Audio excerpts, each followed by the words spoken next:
Our next inductee is not able to be here today. His name is Craig Paschal. He graduated in the class of 1981. He currently is a pastor of a church in Mancos, Colorado, and his son, who is a senior there, is one of the top cross-country runners in the state of Colorado, and will be starting in less than an hour in the regional cross-country meet. And I promised him that I would introduce him. He asked me to do that and accept for him at the same time. So I'm going to be passing it from one hand to the other, I guess. But I do want to tell you a little bit about Craig. As you see on the screen, this is Craig with the bald head now. That's his family. Could have his picture of his in his uniform. There. Craig is well over 6 foot, maybe 6'6", and played basketball and football. He was all-district a number of times in both sports, but I think more important than that his teammates thought so much of him, they elected him a team captain. And he's been that kind of leader all of his life, and the kind of person that you really want to acknowledge being in this Hall of Honor. I can say at this point that every person that's selected to the Hall of Honor has some distinctive athletic ability, and they've demonstrated it, or they wouldn't have been considered for the Hall of Honor, because this is a sports Hall of Honor. It's not the Hall of Honor of the Wiley Library.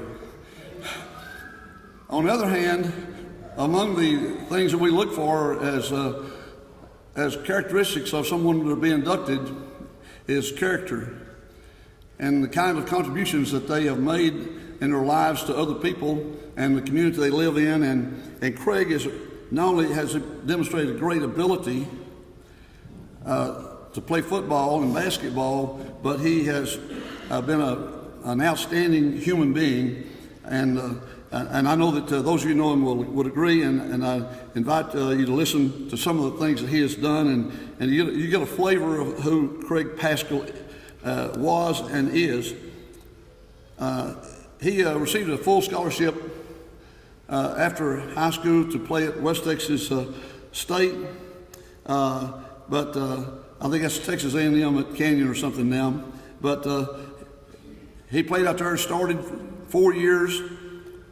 After he left there, he got an MBA, he got out in the world and began to work, and then he was led into coaching and then into the ministry. I'm very happy to acknowledge that we've had a number of our former athletes have gone to the ministry.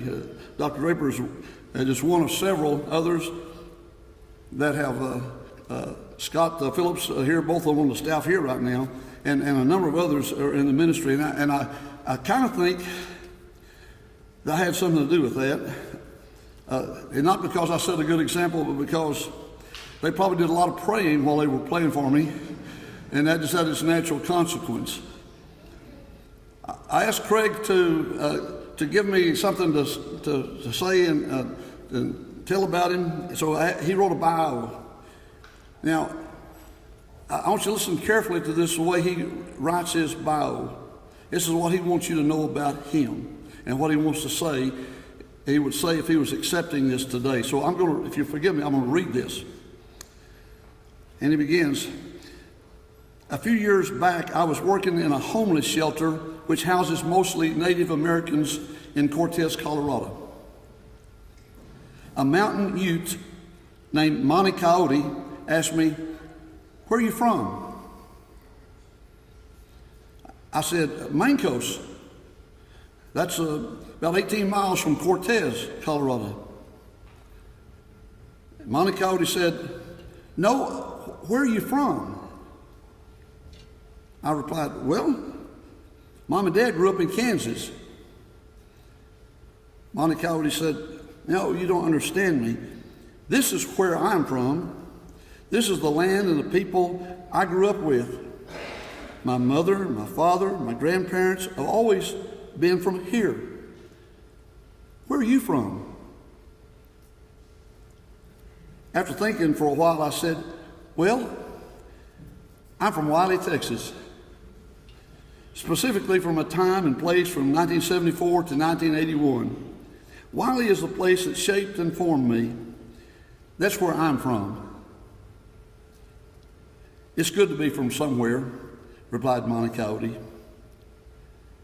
I hope that each one of you have that same sense of being from Wiley. Dr. Fuller, I hope that when people ask you down and around Mineola now that, where are you from, Dr. Fuller? Or they probably just call you John now. I hope that your impulse is to say, I'm from Wiley. When people ask where I'm from, that's what I feel, at least. I hope you do too. Craig continues, he says, I have fond memories of growing up in Wiley and always carry within me a part of that place and time, and especially the spirit of the people I grew up with in Wiley. In high school, I played football and basketball and was fortunate enough to play on some good teams. Those playing days led to a full scholarship to play football at West Texas State University, now West Texas A&M. I always thought college, he said, would be bigger and better in sports, but it was not. I learned in college that the kinship I experienced in Wiley was what made playing worthwhile. We've already heard Zach's comments about that. He goes on to say, I am forever thankful for that community. After graduating from West Texas State, I wandered around to different jobs and places looking for something. Along the way, he got his MBA and worked for some companies in that capacity. Not surprisingly, I ended up teaching secondary English, and he thanks Coach Sam Terry as his high school English teacher for that. And also, he ended up coaching high school football in a small northwest Colorado town named Meeker, which is about the size of Wiley. And it was in 1981, but my new home, about the size of Wiley was in 1980, but he says that my new hometown was a little colder and it didn't talk with a drawl.